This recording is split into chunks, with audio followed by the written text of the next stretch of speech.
the Director General of Military Operations of India at 15:35 hours earlier this afternoon. It was agreed between them that both sides would stop all firing and military action on land and in the air and sea with effect from 1700 hours Indian Standard Time today. Instructions have been given on both sides to give effect to this understanding.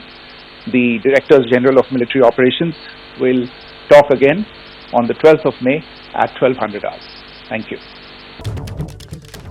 12 मे रोजी दोन्ही देशांच्या DGMO म्हणजे director general of military operations मध्ये पुन्हा चर्चा होणार आहे. आज 5 वाजल्यापासून भारत पाकिस्तानमध्ये शस्त्रसंधी झालेली आहे.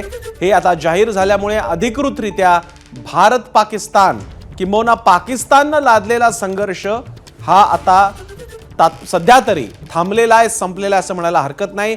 ऑपरेशन सिंदूरद्वारे भारताचे जे नागरिक आणि नेपाळचा एक नागरिक जे 26-27 माणसं आपण गमावली त्यांचा सूड घेत आणि पाकिस्तानच्या अगदी आतमध्ये शिरत पाकिस्तानी मुख्य भूमी आणि पीओकेच्या आत शिरत भारतानं न भूतो असा धडा शिकवला.